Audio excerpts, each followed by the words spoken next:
बिस्मिल्लाहिर्रहमानिर्रहीम। अस्सलाम वालेकुम नाजरीन।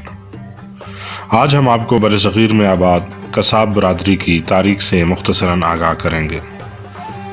नाजरीन, अरबी लुग़त में हलाल जानवर को ज़िबा करने और फिर इसके बकरे करके फ़रोख्त करने वाले को कसाब कहा जाता है। साहिबजादा शहज़ादा एजाज़ कुरैशी संबड़ियालवी अपनी तसनीफ़ में लिखते हैं कि बरसग़ीर में हर इस शख्स को ख़्वाह वो किसी मज़हब से है और इसने इस पेशे को अपनाया, वो कसाब या कसाई कहलाया। इस तरह बलिहाज पेशा कसाब के नाम से एक बरादरी का वजूद कायम हुआ। इस मखलूत निज़ाम के बायस नौ मुस्लिम कसाब अक़वाम और जद्दी मुस्लिम कुरैशी कसाब घरानों की पहचान मुश्किल हो गई। इस तज़ब्ज़ुब में कुरैशी कसाबों ने अपनी इनफरादियत के लिए लक़ब शेख का इंतखाब किया और शेख कुरैशी कहलाए। मुसन्निफ़ का दावा है कि हिंदुस्तान में अरबों की आमद के बाद लफ्ज़ कसाब का वजूद हुआ।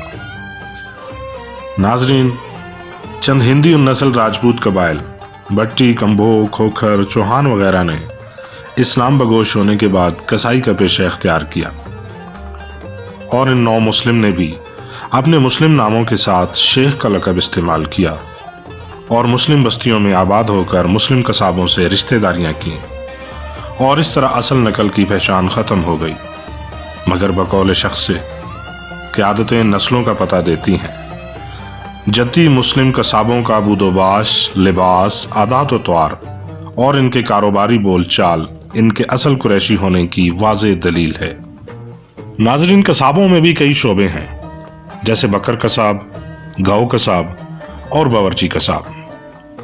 बकर कसाब भेड़ बकरी ज़िबा करने वाले को कहते हैं और गाँव कसाब गाय भैंस ज़िबा करने वाले को, और बावर्ची कसाब जिन्होंने पकवान का काम किया। बावर्ची कसाब मुग़ल शहंशाहों, दरबार और मुग़ल अफवाज के लिए पकवान तैयार करते थे। कुन्ना इनका ख़ास पकवान था। अवाइल में कसाबों को इस पेशे में काफ़ी मुश्किलात का सामना करना पड़ा कि हलाल जानवरों का बोलो बराज कौन उठाए, खालों की सफाई कौन करे और मसनूआत के लिए रंगाई कौन करे। बहरहाल चोबड़ों ने बोलो बराज व दीगर सफाई संभाल ली। गरीब कसाब तबके ने चमड़े की सफाई का काम संभाल लिया, जो चमार कहलाए। जिन कसाबों ने चमड़े की रंगाई संभाली वो चमरंग कहलाए और जानवरों से उतरने वाली ऊन की मसनूआत बनाने वाले भट्टी या भट्टा कसाब कहलाए।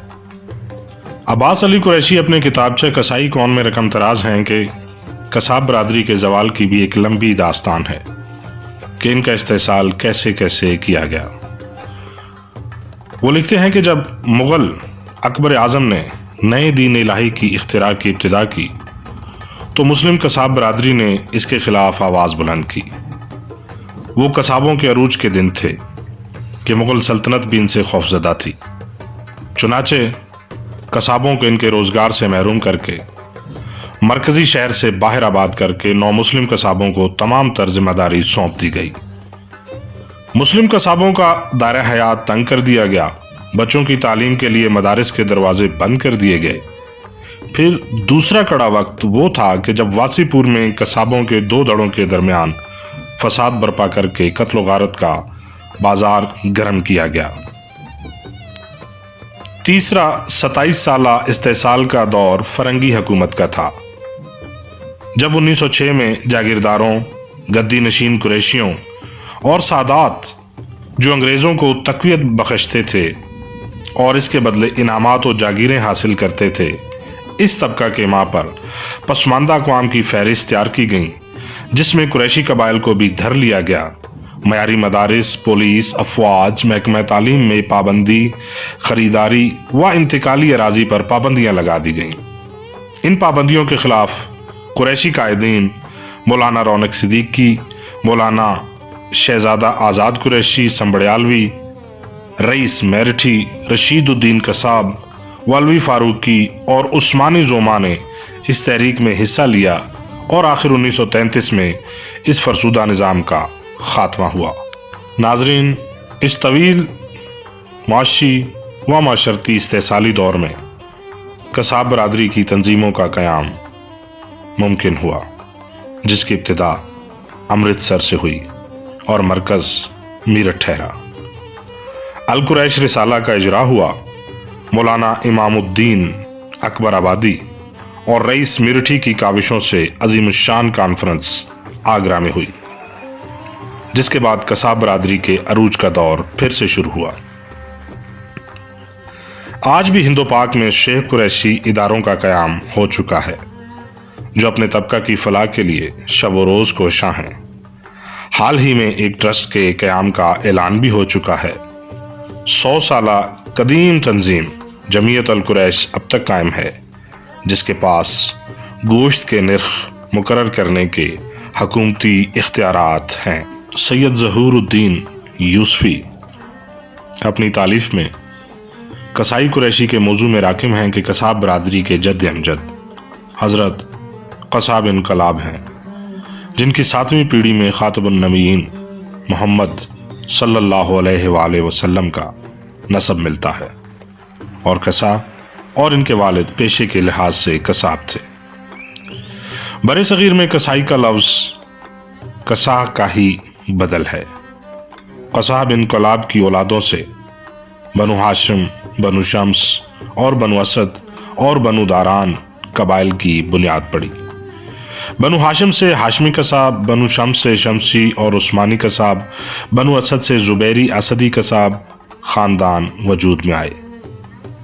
ناظرین، قصائی پیشے کو دوسرے مسلم قبائل صدیقی، فاروقی، عثمانی، علوی، ثقافی اور اکاشوی اسدیوں نے بھی اپنایا۔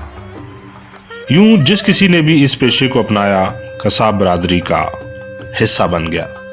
آپ کو دلچسپ اور اہم معلومات فراہم کرتے ہوئے بتاتے چلیں کہ عرب ممالک میں بھی آل قصاب کے نام سے ایک قدیم برادری آج تک قائم ہے۔ جس طرح آج برِ صغیر پاک و ہند میں ہر نسب و مذہب کا شخص قصاب برادری کا حصہ ہے، اسی طرح عرب میں آل قصاب میں عیسائی، یہودی اور مسلم شیوخ کی ایک بڑی تعداد آل قصاب میں شامل ہے، جس میں فارس، یمن اور یونانی شیوخ کے نام بھی ملتے ہیں۔ یہ تمام شیوخ خطیب، جید علماء، محدثین اور سکہ راویوں کی جماعت ہے۔ ہندوستان کی تاریخ میں حضرت محمد مشتاق چشتی قصاب لاہوری، شیخ عین الدین قصاب ناگوری کے علاوہ کئی ایسے صاحب علم ہستیوں کے نام ملتے ہیں۔ آل قصاب میں عراق، مصر، لبنان، شام، اردن، حجاز اور لیبیا کے شیوخ قصاب نے عالمی شہرت پائی۔ ہندوستان میں آمدہ قریشی قصابوں نے اپنی انفرادی پہچان کے لیے جو شیخ لقب کا چناؤ کیا تھا، اسی لیے کہ یہ خاندان شیوخ خاندانوں سے تھے۔ مسلم ہسٹری میں جن خاص قصاب ہستیوں کا ذکر ملتا ہے، ان میں حضرت زبیر بن عوام قصاب انقلاب، حضرت سعد بن وقاص، حضرت خالد بن ولید، امام فقیہی المقدم کی اولادوں سے شیخ عبد الرحمن اور شیخ الفاضل محمد الثقاف کی اولادیں قصاب کہلائیں۔